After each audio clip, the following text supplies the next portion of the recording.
Primary day is upon us here in New Jersey this week, elsewhere such as New York City later this month. Primary is the election within a political party in which candidates vie for enough votes to be the representative of the party in the general elections come November. And so the campaigning is underway. And whether it is in a debate or it's via email or phone or text or knocking on someone's door, the candidates are trying to persuade us to support them, to support what they represent, and to get our vote. And the reason why I'm mentioning the word persuade is that for us, in our parsha, persuasion is a very significant word. Korach had started a rebellion, and he attempted to persuade many people to come along with him. He rebelled against the leadership of Moshe, in that he felt that Moshe was taking advantage of his position and appointed Aaron, his brother, to be the head Kohen and his family to have the Kehuna, the priesthood. And meanwhile, Korach says everyone should be able to have that great privilege. What Korach didn't accept was the fact that Moshe did not make the decision on his own. Moshe was told by Hashem that Aaron was going to be the Kohen. Moshe didn't do this on his own volition. He followed exactly what Hashem had told him. And nevertheless, Korach walked around. He stayed up all night looking for people to bring along with him, to persuade, to come and support him. Now, we don't know all the names of these people. We know that there were 250, but we don't know their names, except for a few. Most notably, two people who are mentioned that seem to be strange. Dasan and Aviram. And the reason why I say that they're strange is that the Mincha Belula points out that Dasan and Aviram are mentioned, but we don't know of anyone else. And what's even more strange about it is Dasan and Aviram, they weren't even from the tribe of Levi. So why is it that they are mentioned in the rebellion? They weren't from the tribe of Levi, so what did they have to do with anything?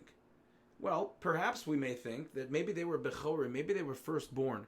And we know that the tribe of Levi replaced the Bechorim, the firstborn, after the Chet HaEgel, the sin of the golden calf. They replaced the Bechorim as being the chosen group by Hashem. So perhaps that's why Dasan and Aviram joined along with the rebellion of Korach against the leadership of Moshe from the tribe of Levi. But the Mincha Belula points out that the Torah tells us that Dasan and Aviram had an older brother named Nemuel. So Dasan and Aviram were not Bechorim, they were not firstborn. So what business did they have being involved in the rebellion of Korach? And why does the Torah mention their names? The answer is precisely because they had no business being involved in the rebellion of Korach. They had no interest, aside for the fact that they loved controversy. They loved rebellion, they loved strife, they loved fighting. And so they had no reason to be connected here, aside for the fact that they just wanted to be involved in causing mischief.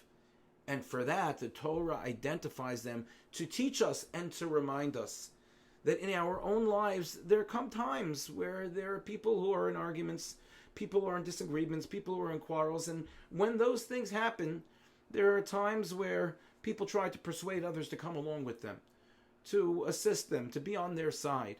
And we have to be very careful not to be considered to be Baalei Machlokes, not to be considered to be people who cause Machlokes, who cause rebellions, who cause disagreements, who cause strife among the Jewish people.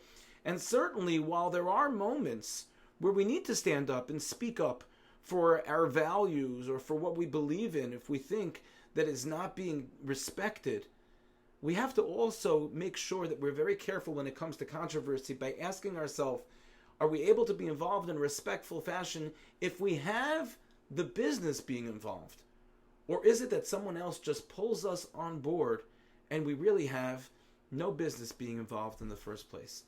If that's why we end up supporting the rebellion or supporting the controversy or supporting this disagreement, then ultimately we only have ourselves to blame for the results that take place in splitting a group of people, a friendship, a community, or a family. So may we be zochem, may we merit to be very, very cognizant as to how we involve ourselves in things that are potentially controversial, and make sure that our interests are represented in a way which is open, honest, and at the same time that we don't allow people to persuade us to head down a road which we might regret. Thank you for listening, and have a good Shabbos.